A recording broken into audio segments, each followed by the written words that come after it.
This video is in session, and today I want to talk about the, identity crisis that Democrats and Republicans are going through at this moment.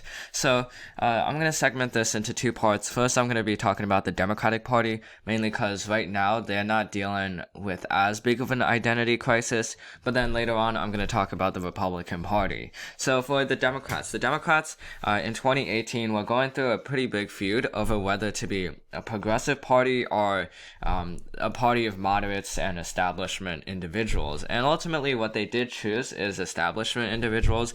But there's still like a divide within the Democratic Party that hasn't been fully rectified. Now, because the Republican Party are going through a worse identity crisis at this moment, Democrats don't have to worry as much about their own party and trying to appease both the progressives and the moderates, because you have to note that the Democratic Party includes conservative Democrats like Joe Manchin, who votes with Trump 50.4% of the time, all the way to people like Alexandria Ocasio-Cortez, which she almost always votes against Trump's bills and Trump-sponsored bills. So with that, Democrats have to thread between those two opposite ends. And the best thing Democrats can do about this right now is just let the Republicans keep going with their disaster, while for Democrats, make sure that that the establishment or the moderates can convince Joe Manchin to be in favor of a $1.9 trillion COVID relief bill or something that's pretty progressive. Now, obviously, there are some issues where Joe Manchin will take more precedent over AOC or the moderate Democratic Party, most notably climate change and environmental policies. Joe Manchin is almost likely not going to ban federal land usage for oil because he comes from an oil-producing state. West Virginia heavily relies on oil. So for climate change, I don't think that Democrats will be able to do a lot unless if Joe Biden does executive actions. But for relief, I think there's a bigger opportunity to have Joe Manchin join the Democrats with this.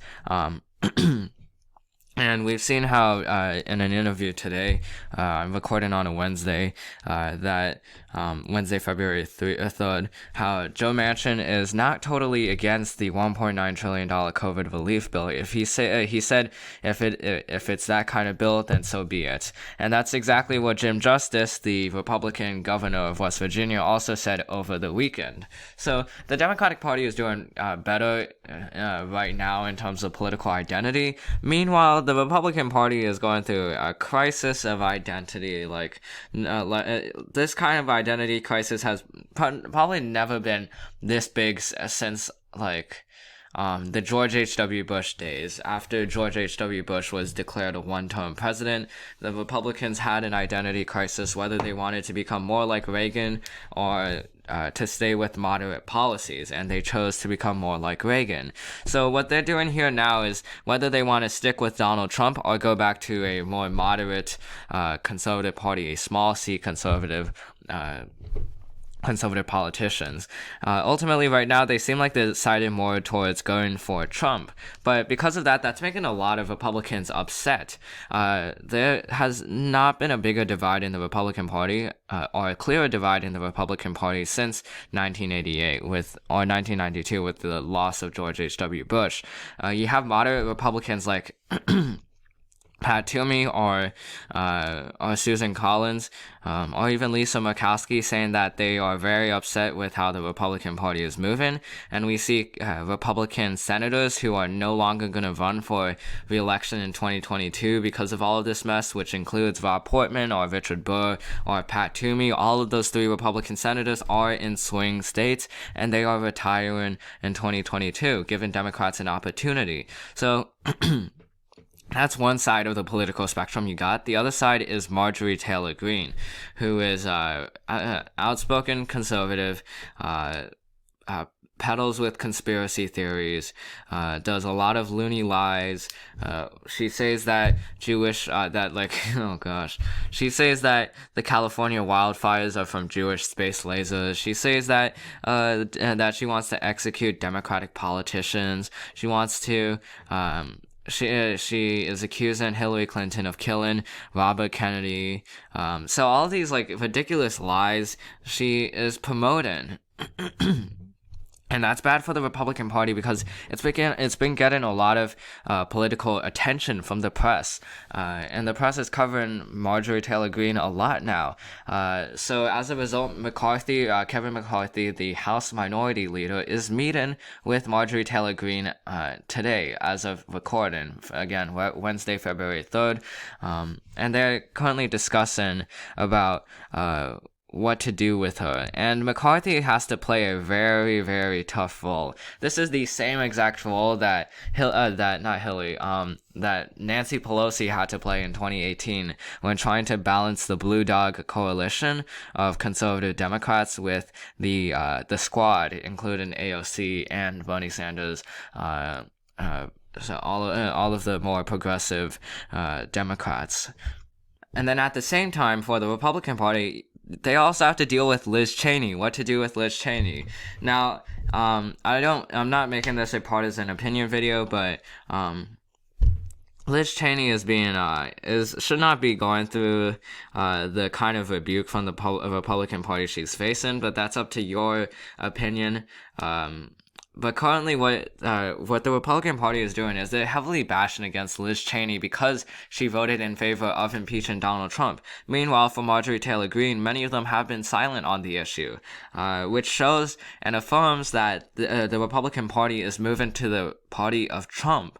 And Kevin McCarthy, he could reverse this with the meeting he's having today, with Marjorie Taylor Greene. He can strip her of her committee's assignments, and make her just a regular congressional representative. And there's other things that they can do, but right now we're seeing evidence that points towards the Republican Party being more Trumpian. If you saw the vote on the Senate last week concerning if a conviction trial is constitutional, it was 55 to 45 in terms of it being constitutional, which means that only 5 Republicans actually wanted to see the conviction trial happen. 45 don't, and that includes Mitch McConnell. The only 5 people that did included people like Susan Collins, Elisa Murkowski, or Mitt Romney, or Pat Toomey. All of these senators that are much more moderate, but they represent a smaller part of the Republican Party. And Mitch McConnell realizes this, and that's why he has voted to say that the conviction trial was unconstitutional. So, I think Mitch McConnell, even though he is rebuking Marjorie Taylor Greene, he still recognizes that the Republican Party is going to stay with Trump, and that's ultimately what it seems like is going to happen. But at the same time, that's such a horrible decision for them politically speaking.